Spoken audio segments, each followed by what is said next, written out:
26 നിരപരാധികളുടെ ജീവൻ നഷ്ടപ്പെട്ടതിന്റെ കുറ്റബോധത്തിൽ ചുട്ടുനീറുന്ന കശ്മീർ താഴ്വര ഇന്ന് അഭിമാനിക്കുന്നത് ഒരേ ഒരു ആദിലിന്റെ പേരിലാണ്.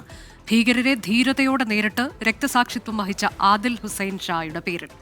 പുത്രനഷ്ടത്തിന്റെ മഹാദുഃഖത്തിലും മരിച്ച മറ്റ് പേരും തന്റെ മകന് തുല്യരെന്ന് പറഞ്ഞ് കശ്മീരിയത്ത് എന്ത് എന്ന് ലോകത്തിന് മുന്നിൽ തെളിയിക്കുകയാണ് ആദിലിന്റെ പിതാവ് സയ്യിദ് ഹൈദർ ഷാ. നിരപരാധികളായ വിനോദസഞ്ചാരികളുടെ ജീവനെടുക്കാൻ കൂട്ടുനിന്ന നാട്ടുകാരെയോർത്ത് തലകുനിക്കുകയാണ് താഴ്വര. അപ്പോഴും മതഭേദമില്ലാതെ ഏവരെയും സ്വീകരിക്കുകയും സംരക്ഷിക്കുകയും ചെയ്യുന്ന കശ്മീരിയത്ത് എന്തെന്ന് ചൂണ്ടിക്കാണിക്കാൻ അവർക്കൊരു ആദിലുണ്ട്. സഹജീവികളുടെ ജീവൻ രക്ഷിക്കാൻ നരാധമന്മാരോട് എതിരിട്ട് ജീവൻ വെടിഞ്ഞ ആദിൽ ഹുസൈൻ ഷാ എന്ന കുതിരക്കാരൻ. അപരന് വേണ്ടി ജീവിതം വെടിഞ്ഞ ആദിലിനെയോർത്ത് അഭിമാനിക്കുകയാണ് കുടുംബം. हम भी उन पे फ़ख्र फील करते हैं. वो मेरा भाई था, मतलब जो शहीद आदिल थे वो मेरे भाई थे. तो उन्होंने ये एक जो है बहुत अच्छा काम किया है. उस बात पे जो है प्राउड फील करते हैं, फ़ख्र फील करते हैं, क्योंकि उन्होंने जो है किसी की जान बचाते बचाते अगर अपनी जान दी है, वो शहीद हुए हैं, तो उस बात पे जो है हम फ़ख्र फील करते हैं. കരഞ്ഞു കരഞ്ഞ് തൊണ്ട പൊട്ടിയ മാതാവിന് സംസാരിക്കാൻ പോലും ആവുന്നില്ല. आज तो आदिल नहीं है, लेकिन उनका नाम पूरा देश में.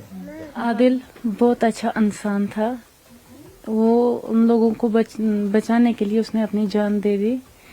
अपनी 5 टाइम नमाज पढ़ता था, अल्लाह ताला की इबादत करता था, इसलिए अल्लाह ताला ने उसको इस दुनिया में नहीं रखा. लड़ते लड़ते वो शहीद हो गया. വീട് പുലർത്തിയിരുന്ന മകനെ നഷ്ടമായ ദുഃഖത്തിലും ഓർക്കുകയാണ് പിതാവ് സയ്യിദ് ഹൈദർ ഷാ. ഉടയവർ നഷ്ടമായ മറ്റ് 25 കുടുംബങ്ങളെ. जितना मुझे उन 25 लोगों पे है जिनकी जानें चली गई, जिनके घर में बच्चे होंगे, या जिनके घर में बीवियां होंगी, या जिनके घर में माँ बाप होंगे. जैसे हम इस वक्त सोच रहे हैं कि हम अपने घर का क्या करेंगे, कि आदिल ही घर चला रहा था, इस वक्त उन पे क्या बीती होगी जिनके 26 आदमी इस दुनिया से चल गए. തന്റെ മകൻ ആദിലിനോടൊപ്പം ജീവൻ നഷ്ടപ്പെട്ട മറ്റ് 25 പേരുടെ കുടുംബത്തെക്കുറിച്ചാണ് താൻ ആലോചിക്കുന്നത് എന്നാണ് ആദിലിന്റെ പിതാവ് സയ്യിദ് ഹൈദർ ഷാ പറയുന്നത്. തന്റെ ജീവൻ പോലും അവഗണിച്ചുകൊണ്ട് മറ്റുള്ളവരുടെ ജീവൻ രക്ഷിക്കാൻ ശ്രമിച്ചാണ് ആദിൽ രക്തസാക്ഷിത്വം വഹിച്ചത്. ഈ പിതാവും പുത്രനും കശ്മീരിയത്ത് എന്താണെന്ന് ലോകത്തിനു മുന്നിൽ തെളിയിക്കുകയാണ്. ഹപത്നാറിൽ നിന്നും ജോഗേഷ് സിംഗിനും ഹഷ്മി താജ് ഇബ്രാഹിമിനുമൊപ്പം ബൽറാം നെടുങ്ങാടി, 24.